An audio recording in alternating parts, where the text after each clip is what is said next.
And yes, the audio is a go. Okay, Reese, can I nail the clap? Woo! Yes, he's done it. Nailed the clap. Boom. I be vibing today. You know what, Reese? Leave it all in. I want people to know how much I'm vibing. Get on my level. Okay? Sometimes I leave my editor little editing notes. And that was one of them. You heard it. I think I did the cough out of time. That just killed my vibe. Fuck, hang on. I gotta do it again. I never coughed that early. I was so keen to get in the episode, I did a premature cough. Ugh, not good. Take two. Leave it all in, Reese. That's right. Shoo-doo-bop-ba-da-boo.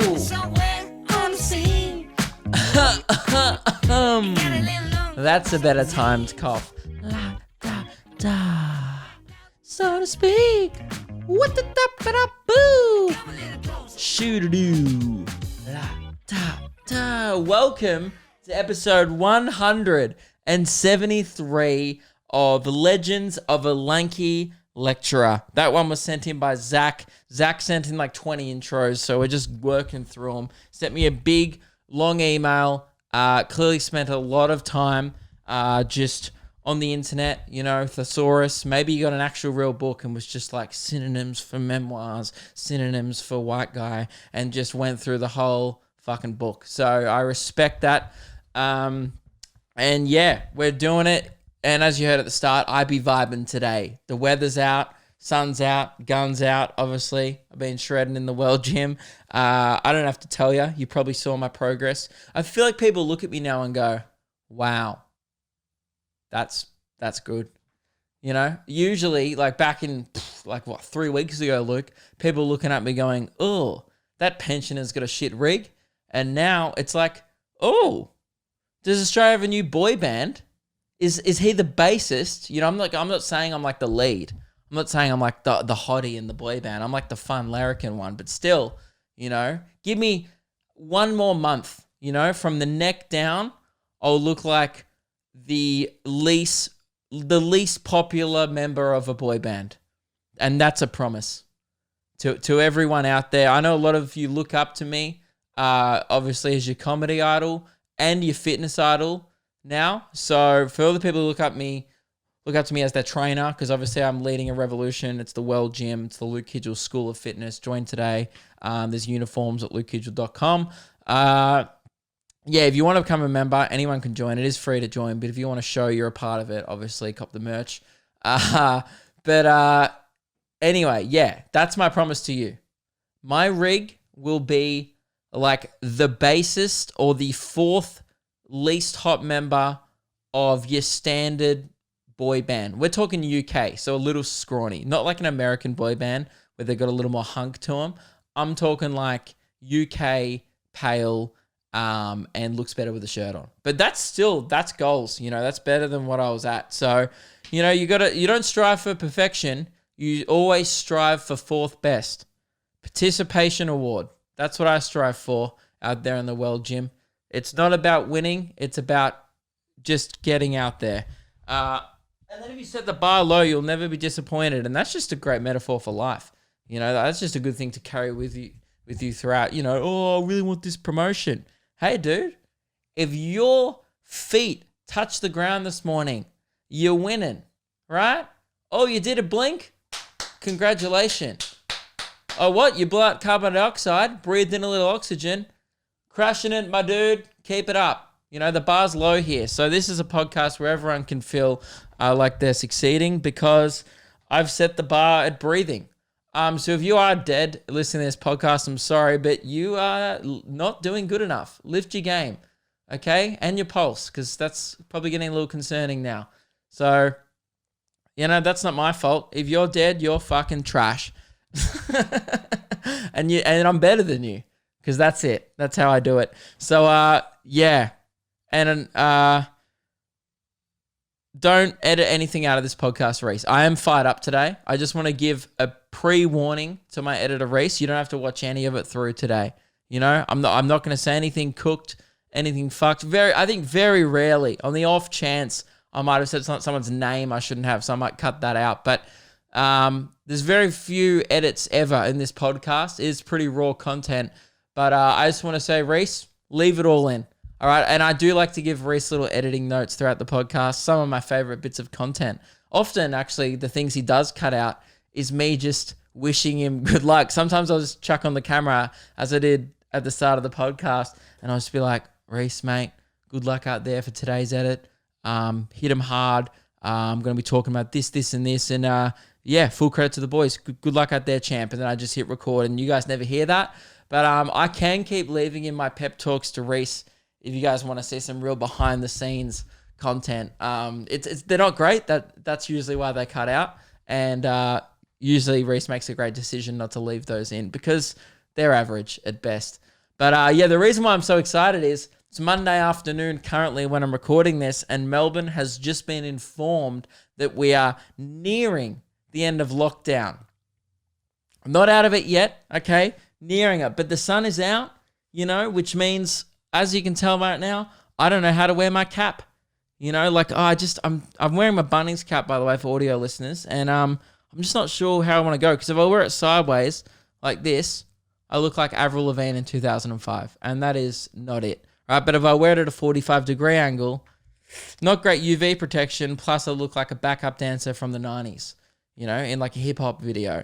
And then if I wear it forwards, I look like Luke Kidgell. Disgusting. You know, he's like the fourth hottest member of a UK boy band, maybe in 3 weeks if he persists with his fitness goals. And if I wear it backwards, like sideways, I just look like an angsty teenage daughter in Cheaper by the Dozen. You know, the one that's like a little bit of a rebel and she's kind of a tomboy. And then if I wear it back, I just look like, you know, a guy named Chad who works at Bunnings. So I'm really conflicted about how to wear my hat today on the podcast. So I just want to tell you, if you're going through a struggle today, we've all got problems. I have no idea which angle to wear it on. Fuck. This is Memoirs of a White Guy. God, my life's difficult. I guess this podcast really is a testament to documenting the struggles of what a middle-class white man has to go through every day. I'm going to just go with a forward look today, like usual, rocking the Luke Kidgell. It's bland, but it gets the job done. Now, Melbourne, nearing the end of lockdown. The news has got me a little bit amped up. I'm a little excited. Not going to contain my emotions. Okay, I'm honest on this podcast. I'm fucking pumped about it. And I watched my first ever press conference just about an hour ago. I thought I'd come into the press conference game fashionably late. And when I say my first ever press conference, I mean COVID related from Daniel Andrews. I've witnessed a press conference before. Usually sport related press conferences tend to be the press conferences that I gravitate towards. Nothing too political usually, but it was going live on ABC, on YouTube, and I thought, you know what? I care about this one today. I got a good vibe that we had 0 cases today in Melbourne, and I was like, it's time. You know, the pub's going to be back. So I had to tune in, and Lewis was tuning in very, you know, oh, can we work together? Let's do the show in person. And that announcement, it's like I didn't even hear. I was just waiting for, like, you know, how many people can sit inside a venue, you know, or like outside at a pub, at a beer garden or something. Because like it goes like, and by November 8th, we're hoping like the 25-kilometer rule won't be anymore and you'll be able to have people to your home. And Lewis and Keelan are like, oh, yes. And they're just like lighting up the group chat. And I'm just like, what? What happened? And they're like, oh, like, you know, we can work together. And I'm like, okay, cool. I want to know when I can have my fucking chicken parma. All right. It's been months now. I've had one. We went to the Docklands. You guys would have heard about it on the podcast. And it was fine. And then I had one beer on tap and it was Mountain Goat. And it's probably been my biggest regret over the last 4 months. And I've had a fair few regrets. Okay. This weekend, I watched an entire season of that show, Julie and the Phantoms on Netflix that I was talking about last week. And yet having a Mountain Goat on tap as my only beer in the last 6 months is still a bigger regret. So I've done a lot of debatable stuff over lockdown, but I'm hoping it's about to come to an end. And can I just say before I wrap up this bit of discussion, journalists are the dumbest people alive. I'm not really big for trashing the media usually. Like I'm happy to jump on board when it's hot and when it's necessary, but I generally don't target media outlets and mainstream journalism as much as say other YouTubers and stuff do. But god damn, I feel sorry for Daniel Andrews, man. Let's be honest, he's got a hard as fuck job, whether you agree with him or not, right? He's got a shocking job, and he does about 15 minutes of like, this is what's happening. And he's like, in regards to home visits, we'll have another update tomorrow because we just want to take another day and figure out the best solution. He goes, but it doesn't matter because these things aren't coming in place till Wednesday anyway. So there's no time lost. We're just going to take another day to announce it so we get it right. Hey, fair enough. I listened to that and I was like, message received, big dog. You said it once. I put it into my brain hole and I was like, processing, buffering. Good, it's in. Now I know that. And none of the journalists in that room did that process. Okay? Their brains are running on fucking Windows 95. You know? They're still buffering. Because throughout the rest of the press conference, he's like, all right, guys, time for questions. And by the way, he repeated himself probably 5 times. I reckon he said that 5 times. We're going to make an announcement regarding home visits tomorrow. We're going to make an announcement. And at one point he goes, and just to reiterate, we're going to make an announcement regarding home visits tomorrow. Every journalist in the room, when it comes to questions, excuse me, Mr. Premier, just going back to the home visits, do you have any more information regarding that before tomorrow? Are you fucking dumb? Apparently I turn British when I get mad at journalists. Are you fucking stupid, you muppet? Are you a bunch of fucking daft dogs? Huh? I was so angry, dude. I felt so bad for him. I couldn't have that job because this is how I react, you know? And if I'm on a live stream on ABC and 4 journalists in a row ask him the same question reworded, and he has to sit there politely and be like, oh, yeah, so as I said earlier, we will be doing it tomorrow. Don't worry, it's for the best interest. And he has to reword this bullshit response when I know all he wants to say is, hey, are your ears painted on? What's going on there? Are you deaf? If so, refer to the lady doing sign language next to me. Or are your eyes fucking painted on as well? Oh my God, that man does not get paid enough. If I was in that position, fuck me. I'd just be set off. If someone seriously asked me the same question 4 times in a row, I'd be like, oh, did you do a degree? Why are you here? Did you study how to be a fucking dickhead for 4 years? Because it worked. You're a moron. I'm sorry. I'm coming off a very strong right now. You know, I think I need a vibe check, but that steamed my gears. I don't know. That bloody sorry. I'm that grinded my gears. That's what I was supposed to say. I think I got halfway between saying steamed me off and grinded my gears, and I was like, "What, guys? It's bloody steamed me gears." It's bloody grinded me off. Oh man, I don't know. Thank God I'm not a politician for many reasons. One of them being how I'd handle a press conference. The many other reasons being how I'd run a country. I probably would have given up on COVID ages ago. I would have been like in the meeting being like, yeah, guys, this virus is just fucking not going away, is it?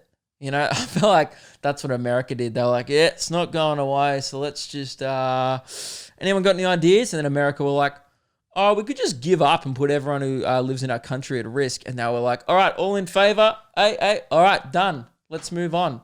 And should we put millions into our military still despite not really being at war and having more of our own problems at the moment. Yep, absolutely. Great. All sorted. Guys, let's pack it up and fuck some kids or whatever they do. That's not funny, guys. That's a serious problem. So yeah, that's not a good one from me, but very accurate nonetheless. So yeah, Melbourne is coming out of lockdown very slowly, but we're hoping we'll be back doing Luke and Lewis in person next week, or at least by November 8th minimum. Hopefully next week. I think there's a rule with workplaces. We just need to nut out the specifics and making sure we are doing everything in accordance with the law, because we're good boys. We're responsible young chaps, and yeah, that's the vibe. So that's about the update. I'm pretty stoked about it. I think me and no, sorry, I was about to say me. I can speak on behalf of everyone. That's what I was supposed to say. Oh, it's all about me. It is, but you know, if I was going to speak on behalf of everyone, I think I can say it's a fucking relief hearing that news. Even I was getting, it got to me this weekend. I had probably one of the most unproductive weekends of my life. Hence me revealing earlier that I watched an entire season of Julie and the Phantoms, a show about a 16-year-old high school girl striving to do music, her mum dying, and then she falls into being in a band with 3 ghosts, young, hunky ghosts. And I think it was when I was watching that show that I realized if I really tried, I could be almost as hot as the least attractive one. And then I set that goal over the weekend. So that was actually pretty productive when I think about it. You know, it was good for goal setting.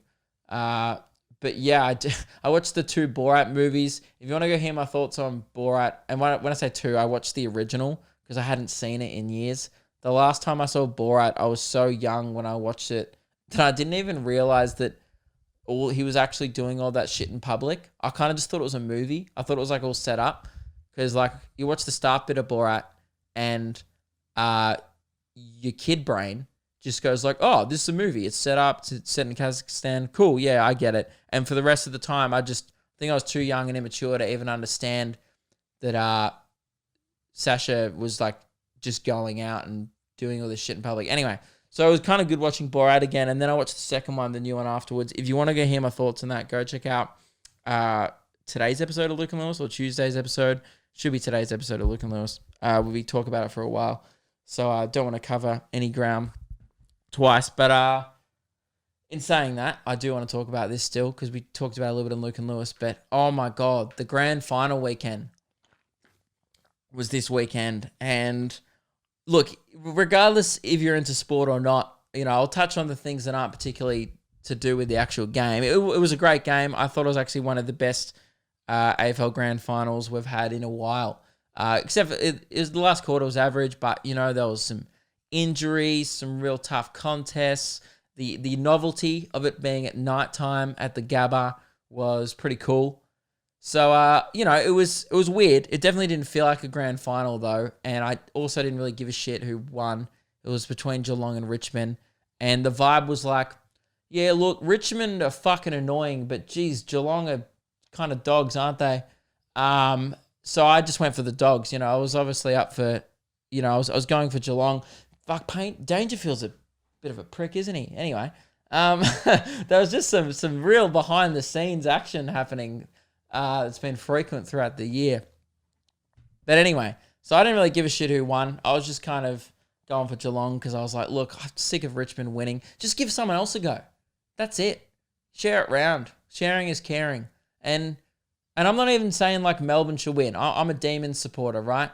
And I'm not even saying the D's should get up. Just, you know, I'd fucking love to see North win. You know, get all the doggies win again. That was great when they won a few years back. Just something fresh. Give me something new. Sick of the Richmond train. Sick of the Collingwoods getting, you know, in my lifetime, it's been like the same 5 teams. It's been Hawthorn, Collingwood, Richmond, kind of just like over and over again. West Coast have always been pretty good, you know. So I'm just looking for something new. It'd be great to just, I don't know, just see, even like, not that I want to say Carlton win, but like, oh fuck, it'd be different, you know. So Yeah, it was a fine game. But the halftime and pre-game entertainment. Oh man, we need to talk about this. As a country, we need to all collectively lower our expectations of the AFL Grand Final entertainment. Every year, I go online or during the game or like on Instagram straight after it's aired, and everyone just starts complaining about going, no, it was fucking shit, blah, blah, blah. I saw one comment being like, it wasn't as good as the Super Bowl. Yes, no shit. They get Beyonce, you know? You're telling me that the guy that looks like Red Foo from Wolf Mother wasn't as good as Beyonce? Are you kidding? Imagine watching DMAs, like some Triple J bands, and they're great, by the way. Like, I'm not even trashing these bands. It's just like, we're so fucking stupid. I mean, we're not all like this, but there's clearly some people online that are comparing it to the Super Bowl. They have 10 times the amount of people in that country, you know? Lower your expectation times 10. The talent pool at the moment with no international acts is worse. And you know what? Whenever we get an international act, it sucks shit anyway. Do you remember the Black Eyed Peas? I mean, Meatloaf, obviously the best example. Ellie Goulding stunk. Dude, you know what? Powderfinger asked for $1 million to do the grand final, and the AFL went nut. And then they got Cub Sport, a Triple J band, that, let's be honest, weren't too flash. They were fine, right? It was passable. I just thought it was weird that they didn't do an original. If you're going to book some band, let them do fucking one of their own songs. They got this band to do a Powderfinger cover. It was just the biggest fuck you from the AFL going, we're not going to pay you $1 million, and we've played these blokes probably 10 grand to do one of your songs. Suck it. And I don't know. I just thought it was funny. And then Shepherd were playing the halftime show, which was easily the highlight. Shepherd as a band, I don't know if you know the band, but they're like, I'll play a bit of it. Where's the song? They're like, hey, Geronimo, hey Geronimo, say Geronimo, whatever. It's a good song, right? Oh, I'm not gonna play this song. I'm gonna get copyrighted. But dude, they're too positive. Shepherd are too positive. They are radiating Hillsong levels of positivity. They turned the Gabba into a cult, man. It was like some Christian rock vibes, which is great, but it just didn't fit the vibe of the grand final anymore. You know, I'm not knocking it. Maybe they are a Hillsong band. They fucking have that vibe about them. Just like dyeing their hair blonde and just being way too happy about life, you know, say Geronimo, and they're all like, oh, yeah, it's raining and we're not bothered by it. Weird, you know? But, and my mate was like, man, that first Shepherd song, I think we all had this thought if you're watching the grand final.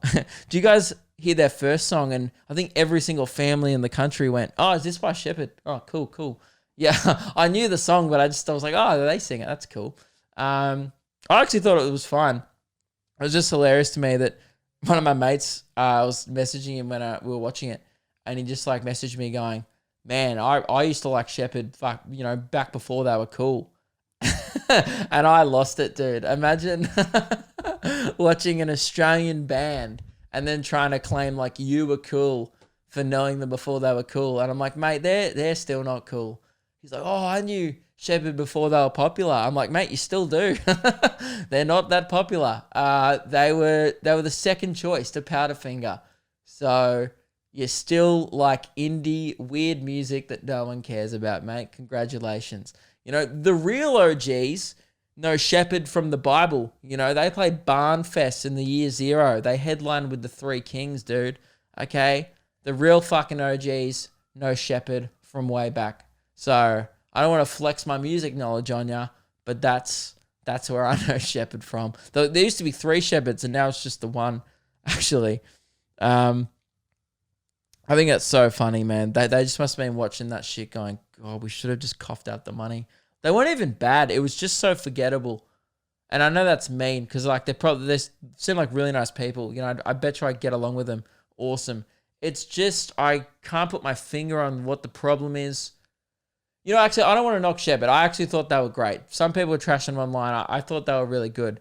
But it just, I do get the vibe maybe of, I agree with it. It might not have been the right vibe. I don't know. Maybe it's a bit toxic, but maybe, I don't want to say it, but like AC/DC would go the fuck off. I'm not even a massive fan of them, but like that year, 1 year where they got Barnsey was just off the charts. Why don't they this is what I reckon they should do. They should get one new band, right? Like your DMAs, your Cub Sport or whatever. So if that fails, right, and then you get one old band. So if the new band sucks a bit, you just get like a Dale Braithwaite to bring it home with horses and it can't fail. Get a John Farnham up there. Imagine You're the Voice just belting out at the Gabba. Oh, I'd forget it was played. I would honestly, it would be so good I'd forget the game was being played in Queensland. It was definitely different, but they need to fix the halftime entertainment, or we all just need to lower expectations, because I'm sick of every year people complaining about it, as I'm doing now. I'm not really complaining about the entertainment, to be honest. My point is more like, what do you expect? I don't go in there. It's like New Year's Eve now for me. If you've been around the block a few times, like my good self, you know that New Year's Eve isn't what it's all cracked up to be. Looks good on paper. Oh, we'll celebrate the new year. It's just about the company, and it becomes as good as any other house party, and it's more just an excuse to catch up. So you just treat it what it is. You don't go in there with any expectations. People always go, man, what are you doing for New Year's? What are you doing for New Year's? And it's like, mate, I'll figure it out fucking December 30. All right? Talk to me then. I'm a busy man. Who cares? I'll go wherever you guys are going. I never care. I'm just like, yeah, we'll do whatever. New Year's, we'll go to this person's house or out somewhere or whatever, I'm just always going with the flow. That's how we need to treat the AFL Grand Final pre-game entertainment, There's always like, thing or playing. Cool. Doesn't matter. I'll turn on the telly and just pretend it's like, what we need to treat it like? Some band playing on Sunrise in the morning with Koshi and the Cash Cow. You turn on the TV, not that I'm ever up before 9 a.m, but if I did back in the day, you turn it on. The last time I watched Sunrise, probably fucking Short Stack were playing, right? At Fed Square. And you just turn that on and you're like, oh yeah? These lads from Sydney, are they? Yeah, right. Okay. No, I get it. And you watch it with your family. Like, no, I get like the appeal. It's just not for me. And that's the way you should watch the grand final entertainment. You should just be like, all right, it's going to be probably some Australian band I've never heard of, because I don't listen to Triple J. I don't go to every festival under the sun. So I'm probably not going to know who they are. And DMAs were even great by themselves. But again, just didn't fit the vibe. You don't get like an acoustic band to try and rock a stadium. The only thing that did fit the vibe was the Wolf Mother song, was Joker and the Thief. That amped it up a little bit at the end. That's the kind of shit you want. That's on the Ultimate Pump Up playlist. Really, you want some pump up tracks. You don't want some bloke who looks like he's hanging out at a train station go, do you believe in love? I mean, those guys have beautiful voices, but they just, they weren't received well online, even if I was personally enjoying them. There's no arguing. And mate, Channel 7, I was on their Instagram during the game, and they really opened themselves up for criticism. They post on like 7 AFL, an Instagram account with 200,000 followers. They just, I couldn't believe it. They post, so what did you think of the AFL's pre-game entertainment? 3 minutes later, there's like 200 comments, It's just like,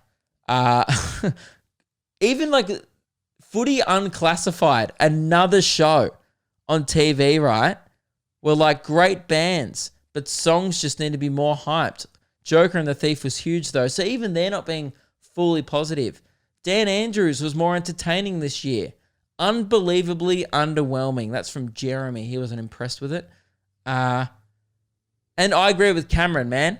To all the people complaining, just remember that we're lucky to even have entertainment. It wasn't the best, but at least we're supporting Aussie bands and are getting some sort of footy season. I like Cameron's attitude, and I felt we need to all be a little bit like Cameron. I watched it, like this person. I think I wasted 20 minutes of my life watching it. Boom. It's just, it's just, that they can't get it right. It's one of those things where they need to just go back to the drawing board and be like, all right, let's just the Killers were great that year. You get one big band that everyone likes or one big act, and then you roll the dice with a local.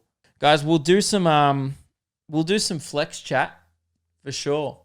Flex chat is a fairly old segment now, but we're bringing it back. It's just an opportunity for you guys to brag a little bit. Essentially, there's nothing more to it. It's just we live in a country where tall poppy syndrome is an epidemic. We think the fucking corona's bad. Try succeeding in your career and telling your friends about it at a pub, okay? It'll strike you down harder than a fucking virus will any day. People don't want a bar of it. So this is a chance for people to just brag about achievements. If it's a promotion, no matter how big or how small, we love them all. Now, this first one comes in from Liam from New Zealand. And by the way, actually, before we get into it, I'll just do my quick little flex before we begin, just to get the ball rolling. I already said it, but yeah, I watched the full season of a Disney show for 15-year-olds with Meg. Started out ironically, and by the end, could not turn it off. So, boom. Nothing but net. Fuck yeah, my weekend was rad. How was yours? Now, Liam goes, hey, Luke, just wanted to flex. Like a lot of us, I enjoy me Wheat Bix. Of course, he actually enjoys his Wheat Bix. When I was 16, I decided to see where my limit was and ended up doing 27. For context, I think the world record is 44. Least to say, I felt like shit for the next few days. 27 Bix? Mate, you've almost tripled Brett Lee. Never triple Brett Lee. I wouldn't even have over 10, if I'm being honest. I think I could max do 15 before I either shit myself or vomit. I have no idea which end it would come out first, but it wouldn't stay in me for long. I like to think I'd vomit it, but it depends how much milk you put in. That could be coming out at both ends at once. Oh, yuck. Getting fucking spit roasted by your own bodily functions. Oh, boy. That's yuck. I'm sorry, guys. I'm sorry if you were eating there. That's not on. That's oh, man. Well, Liam, I'm glad you did 27. That's huge. You're a brave man. Would never try eating over 15 for the reasons my concerns I just had. This one comes in from William. A bit of a flex here. Dear Luke Kidgell. So very formal start. Love that. My flex is that a couple of days ago, I took a massive shit in my toilet. Words cannot explain how big it was. I can't ever recall taking a shit that big before. Sorry, didn't think at the time to take a photo. Put that in brackets. All good, William. The photo was not necessary. But congratulations, nothing but net. I mean, I hope so. I hope you didn't hit the bowl. It may not have been nothing but net, actually. You might have got a bit of backboard action. They had to clean it with the brush. But he said it was so big that it blocked the toilet, and I had to go to Bunnings to buy a plunger as we didn't have one. It was quite embarrassing and funny at the time, as I had to tell my flatmates not to use the toilet while I went to Bunnings. Also, some advice, don't live in a flat with one bathroom to 4 uni students. Not a good idea. Yeah, that would be shit, mate. Tomato sauce goes well with fish. Yours sincerely, William.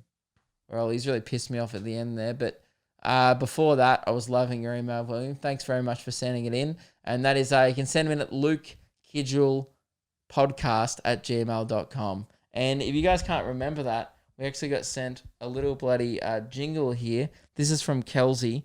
There was one from Austin that I haven't got access to the file yet, so we'll play those next week. But last week I did ask for a little jingle or sting to be made for the new podcast email. So this is one of the submissions from Kelsey.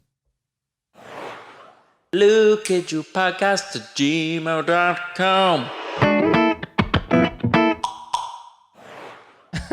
Very nice. Hope that wasn't too loud. Very hard to mix things here when I'm not wearing headphones.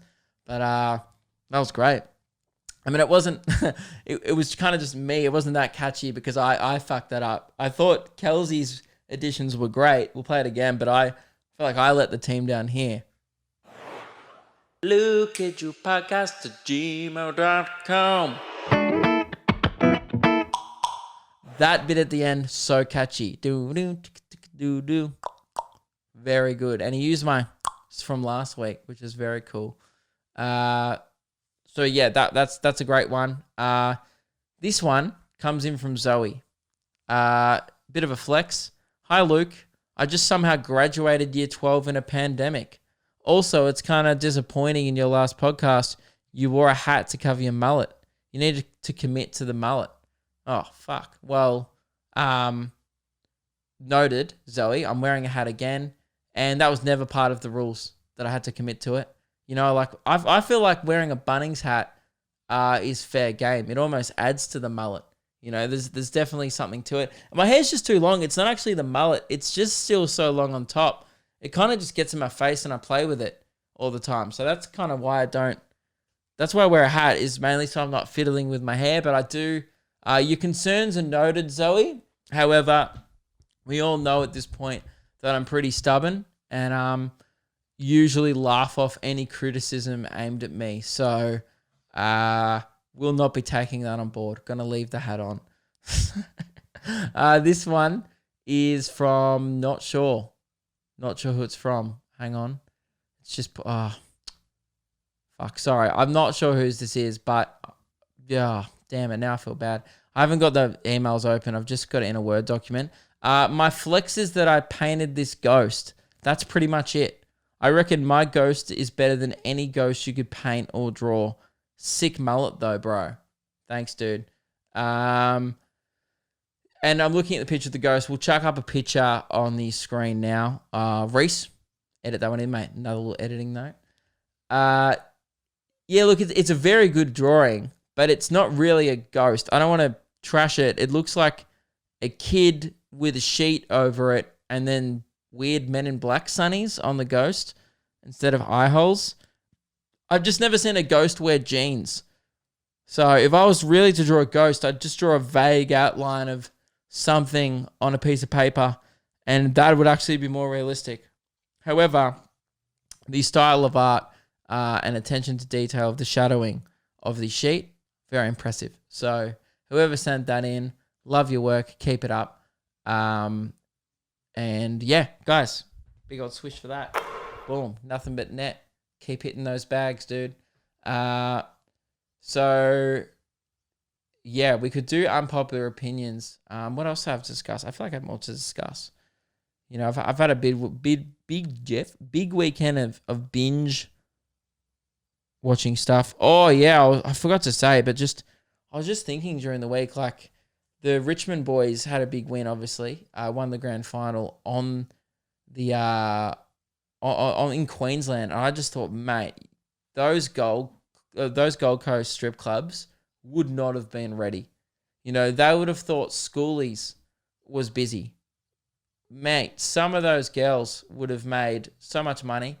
And I'm not suggesting anything that, you know, that's what AFL footballers like to do with their time. But boy, oh boy, some of those Gold Coast nightclubs would have been absolutely lit up on Saturday night. And it would have been an absolute scenes on the Goldie. I assume, again, I've no inside sources here, but one would assume that as soon as the medal presentation finished on the ground, those players were pushed into a party bus, given like 4 slabs each on the way down, and then there would have been that GPS would have been locked in for Cavill Avenue a week prior to them even making the grand final, regardless of the result. You know what I mean? They would have been like, where this is where we're going. There's going to be no cops. Security cameras are going to be off for the night. Boys, get in there and get it done. That would have just been an absolute fucking wild night in some of those Queensland nightclubs, because they've been in a hub. Think about that. They've been in like a COVID hub for months on end. Some of them haven't seen their families in ages. And, just there's so much pent up frustration, I'm sure, exhaustion, just a lot of steam simmering, ready to be let off. And some of those nightclubs would have I'm sure they had to cover up something illegal, the club. They would have had to pay off at least 3 venues, you'd think. And I'm only speculating here, but I'm correct. So, well done to those boys. Not really for the game. Wasn't too fussed about that, but I'm sure the after party, you really did yourselves proud. So that's great. Geez, I've been talking some big game this week, actually. Here's a scoop for you. I probably shouldn't say this publicly because the chances of me following through on this are slim to none. But I've been making some big calls amongst the boys during the week. There's been a high school group chat. It's got a little bit of traction in. My brother, Simo, you may know from the podcast, were particularly excited about it. You may know them from Luke and Lewis. But I just let it slip during the week that I was interested in getting back out there on the footy field locally. Now, would this mean for terrific podcast content next year? Absolutely. What does this mean for my life? The only way I'd get back out there on the footy field, bear in mind the last time I played was under 16s, so it wouldn't be a glorious comeback. It may come with a couple of broken bones and a lot of regret, but a few good tales to tell on the podcast, which is a win for you guys. There's no pros for me. But if I was thinking if interstate travel doesn't come back by next year, like regularly, and even if it's back, I just don't even know if I'll be able to do shows, what the laws will be, how we can tour properly and safely. There's just so much up in the air, so it's too hard to predict. But if it seems like there's some kind of third wave and there's no vaccine yet and interstate travel is still a bit up in the air and stuff regarding doing shows interstate, I was thinking of hopefully local sport will be back. It might be the one opportunity I ever get in my life again, really, when I'm young, to play local footy and not impact my career a lot. Because I'm usually touring through winter, almost going away every weekend. So I wouldn't want to commit to like a football club or anything like that because that would be the wrong thing to do. But yeah, I've always wanted to play with like my brother and stuff because we always grew up in different, in juniors when we played footy, we're obviously playing in different age groups because he was 2 years older. But now obviously in seniors, we can play together with some mates and stuff. So I figure like, man, there's no other time in my life that I might get. So next year could be the time where Luke makes his comeback. And you guys probably worried about me, like, Luke, you're skinny, you're going to get belted, all right? There's been discussions of you having a mild anger problem in your junior years on the field. Push all that aside, right? I am going to go out there looking like the 4th best member of a UK boy band, perhaps, if I start hitting the world gym a little more. So fear not. I will only do it if I feel physically like I'm able to, not die. Because it's going to be like weird where if I did do it, I haven't played a contact sport in years, like since I was 16. And like the last time I played was against 16-year-old boys, I was also 16, but still it's a bit big, a bit different, like playing against just like fucking blokes that are just, 6'6" and weigh like 30 more kilos than you do, just running at the fucking ball and going, oh, this is how I die, I'm assuming that's going to happen a couple of times, but I think it will be a bunch of fun if I'm still considering it, really weighing it up. But there's been some whispers for sure. Fully started by me, but I've got some excitement going amongst some of the lads. But let's be honest, the chances of me following through on a promise like that, a lot of things have to fall into place for this to happen. There will have to be no interstate travel, me having a lot of available time next year on the weekends. And so who knows? But that's something I've been thinking about. I've been like going out to kick the footy a bit, been like getting a little bit fitter, trying to I don't know what I'm trying to do. I think I'm just getting fucking bored. If I'm being honest with you, I don't want this to be another serious podcast, but fuck, it's gonna be. I'm just getting bored. I've always been one of those people that's always moving on to the next thing. And my whole life since I've been out of high school, and particularly since I've started doing comedy, which was like the year out of high school, I've always been driven by short-term goals, being like a tour or this. There was the special, blah, blah, blah, like whatever the next big thing was. Like, there was the regional tour at the start of the year. And that's like motivating for so many reasons, because it motivates my online stuff, because you're like, all right, well, if I don't get cracking, post great videos, no one's going to come to the shows, and therefore, the show's going to be good. So it makes me be good online, and it also makes me be good on stage, which is like the two things I want to do. And since this lockdown thing's over, I can't go on stage, and now there's really no motivation to be that relevant or present online. And I'm getting bored, and I'll be honest, I had a bit of a moment this week where it just wasn't funny. I just felt really down about the way my channel was going. I'm not happy with the views, obviously. Like, if you look at it, it's not great. There's a little bit of like me setting too high expectations, and there's a lot of things that come into play. It's not entirely my fault.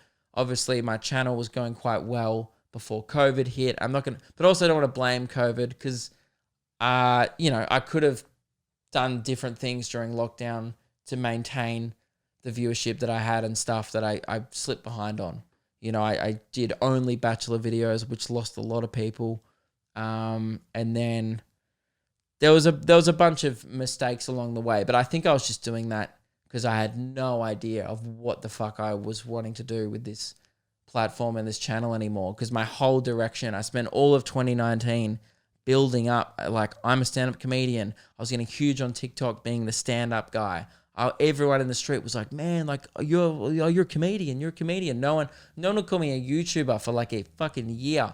Occasionally I got called a TikTok superstar once at the Comics Lounge, and it ruined my life. But I was really on track, and I was like, this is where I want to be. And I think because I put so much energy into being just a comedian, then COVID hit and I couldn't be a comedian, and all of a sudden I was back to a YouTuber. I think I just lost my online identity, if you will. I was like, what am I even doing now? Like, I guess people like my Bachelor videos, I could just do that. And then I just did that. And then I got sick of that. And I guess now I find myself at the end of the year, almost been 6 months, going, I'm not happy with the progress I've made. So that's kind of why I was a bit down this week on it all. But I think I'm going to mix it up. There's been a lot of hope today with the announcements that stand-up might have some form of a return. Maybe if it's an outdoor show or something. Lewis and I are going to look into getting like a little regular room set up in Melbourne. We don't know what the specifics are going to be yet, but that's something we're going to look into for us to perform again, and also film it so we can have videos online again of us performing, which is I've missed so much. So there's a lot of positives to come. I think that's why I'm in a very good mood today, because I did have a bit of a shit week. Not in regards, like, I'm not having like mental health problems or anything. Don't worry about me. I'm just more like frustrated, like everyone is. And I think this week it just hit me pretty hard of like, my career's going nowhere. And that sucks. Because I've always been like pushing forward. And this year I feel like, like everyone, I've come to a bit of a halt. But I guess so is the rest of the world. So, anyway, that got a bit sad. But, to wrap it up, I am going to mix up the YouTube content a little bit. I'm kind of sick of doing if you actually look at my content for the last 6 months, it's pretty much just been reacting to stuff. No, not a lot of creativity in there, really. It's been a lot of Meg and I watching things, me reacting to people on Omegle, nothing scripted, nothing written. It's all just spontaneous, off the cuff, which I'm good at, and it is very funny. I think I just want to do a little bit, go back into like my roots, which was like sketches, writing some stuff, and I think, and it pains me to do it, I'm going to have to get back on TikTok. You know, I thought about it this week. I was like, okay, so it was either me being angry at TikTok all the time, every week in this podcast, and being relevant, right? Because I was going on TikTok and that sucks because it's the worst. But I was also relevant, or me being really happy, but also irrelevant. So it's a real, being an influencer is hard these days. It's like you've got to pain yourself by watching fucking TikToks all day to work out what's trending. I went on TikTok for the first time in 2 months before I started the podcast, and I thought a little part of me was like, all right, I've had a 2 months break. It's probably gotten better. Oh, how wrong I was. I went on there. The first thing I see is some girl going, all right, if you put your finger down on any of these, we can't be friends. And then just listed a bunch of progressive bullshit. Do you do this? No. Do you do this? No. And I was like, oh, this app sucks. That's why I'm not on it. But I feel like I should be on there for making content. And I need to figure out a way to watch as little TikTok as possible while also still understanding it. It's a very fine line because goddamn, I fucking hate it. It's not for me. I think I got around it the first bit because it was new, and now I just see Meg scrolling through it all day long. She'll just be sitting there and occasionally she'll be like, oh, look, it's a frog on a dog. And I'm like, okay, that's good. You know, a frog on a dog, it rhymes. Plus it's a frog on a dog. That's great content. But geez, few and far between from what I've seen. So yeah, that's the plan, guys. Trying to mix it up. Had a bit of a week to think about it. And now that's kind of shifted again because I was like, oh, now stand-up might be coming back. But yeah, gonna do some sketches over summer. I'm gonna get back to chasing those views, man. I haven't chased the views since like 2018, really. So I should probably get back on the whole being relevant again. So then it's not like embarrassing for you guys to be a fan of me, you know? So then it's like, you know, back in the day, if you were like, oh, I listen to Luke Kidgell's podcast, you know, people would be like, oh yeah, that's the guy from that. And then you go, yeah, that's the VKL guy. That's the You Don't Own Me guy. And they go, yeah, I know him. Nowadays, you're probably like, oh, I listen to this podcast. And like, who? And now you have to be like, do you remember that VKL guy?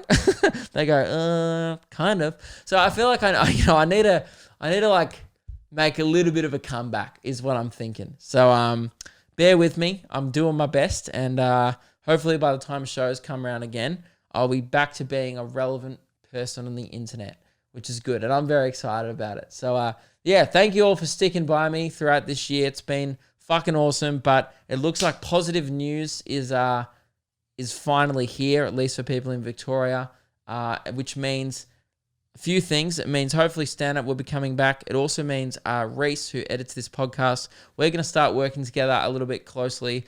Thanks to all the people on Patreon who have bought my merch and all the people donating on live streams and stuff.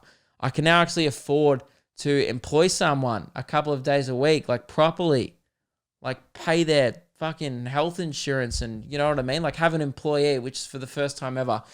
So yeah, we'll have some editing help. So hopefully, come like mid to late November, we'll be kicking into gear, working together in person again. And I'm pretty pumped because I've had a lot of time to think about what I want to do differently. And now I feel like it's go time, you know? Had a good 6 months off and now I'm fucking ready to smash it again. So yeah, that's the end of the podcast, guys. Thank you all for listening. And yeah, I'll see you guys next week.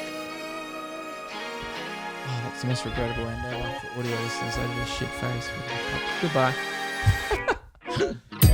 Somewhere on the sea, it got a little longer, so it seems. I burned out, so to speak. Now come a little closer.